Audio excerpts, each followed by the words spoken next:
Netflix's newest animated movie, The Sea Beast.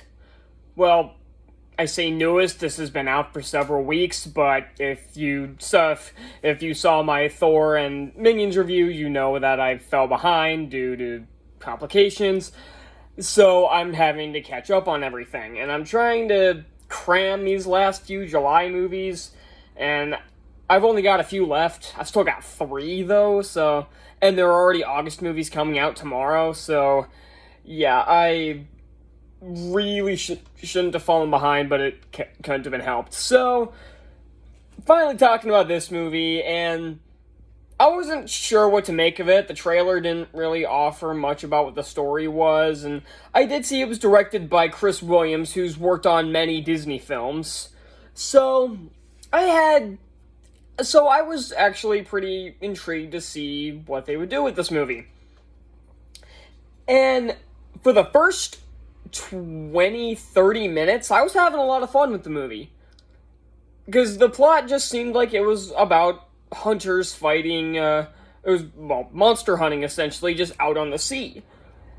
And that's actually pretty interesting, and it was a lot of fun. It had a cool action sequence to start the movie off. So, I was actually pretty invested.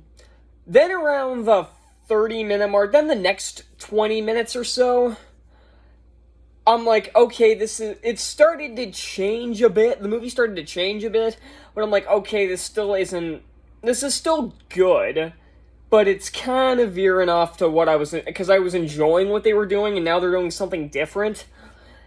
By the hour mark, I was completely checked out. Because what I thought the movie was doing was, it was just a movie about people fighting monsters.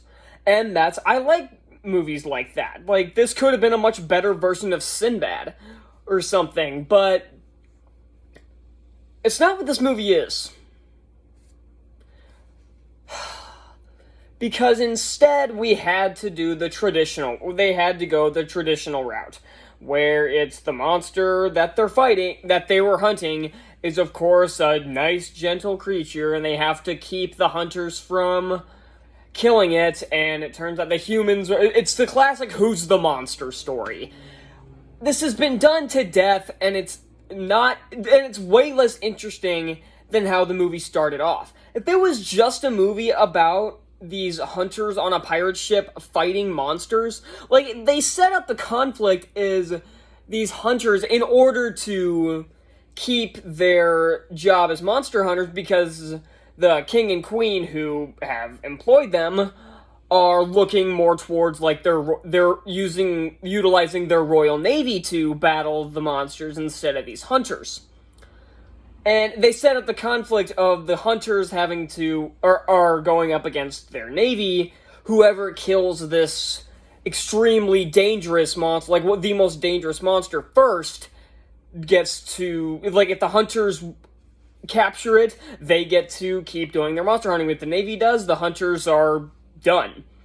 So that's an interesting conflict right there. It's simple, and it's set up early, and I like movies like it can kind of be like, it's as if it's almost like two pirates fighting, two different pirate ships going after treasure. It could be it could be a much better version of Cutthroat Island.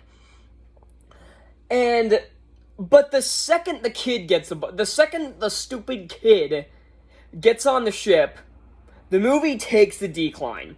Now, while she was on the ship when they were still fighting the monster, it didn't suck. That part didn't suck. It was a lot more annoying because I liked the leads they had. I liked Jacob, and I liked Captain Crow. I liked them, and I liked the right hand. I liked Sarah Sharp. I liked all the characters they had.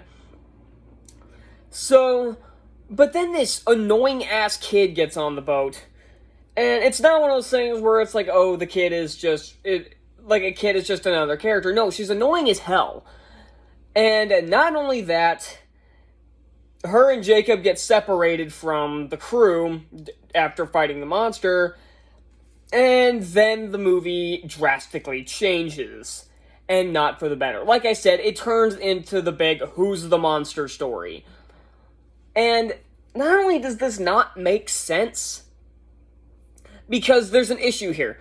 One of the reasons, the believed reason that the war started, like, on the monsters, is that the red bluster, I think it's called, it's a dumb name, which is, like, the main one that's on the poster and everything, that it started the war by, like, rampaging, like, destroying a village, and everything like that, and the main character even says, there is no village there, I've been through there, there's no village there, destroyed or otherwise.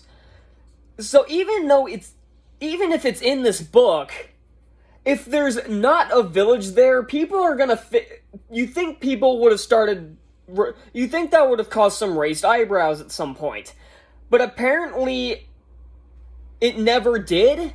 Like, if there's not, apparently a monster destroyed the town and started this war, yet there was never a town there?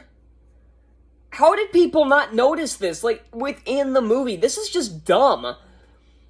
And it's the thing that sets off, like I said, it's the thing that started this big war, and it's the thing that gets these characters to try to stop the war. And yet, it's like the most obvious thing. That is such a huge, that's just a unjustifiable leap in logic there.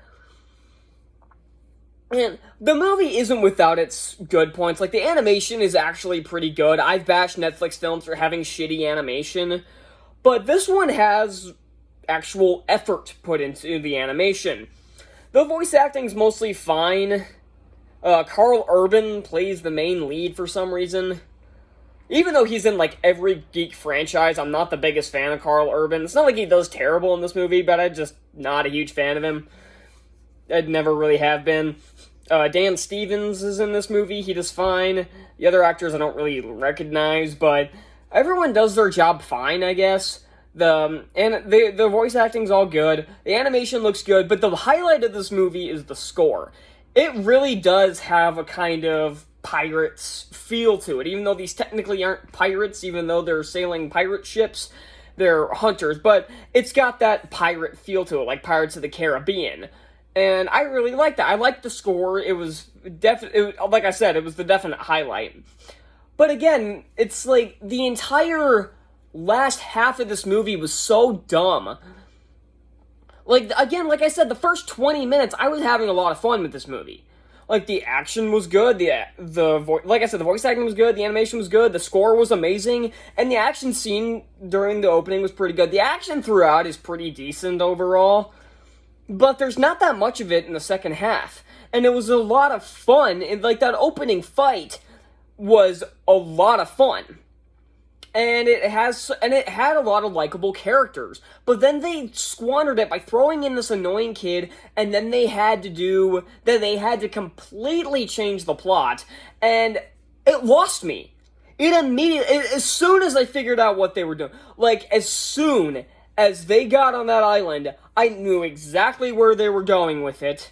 I knew it was going to be, like, this is a nice, gentle creature, and it's the who's the monster story, and that I'm sick to death of. And that kind of story was ruined for me with Pocahontas. And it's just them fighting monsters would have been a cool movie. You didn't need to try to make this with some deep message, or the message that's been done 1,000 times over. You didn't need to do this. Just, you had a movie about people fighting sea monsters. That's enough to fill a movie. And it was a lot of fun, but they squandered it in the second half by trying to do something different, and it wasn't even really different. It's the most cliche thing you can do. I'm giving The Sea Beast a C. So, thank you so much for watching. This was a really lame movie, and now like I said, I've got other reviews to get to, so I'll see y'all then.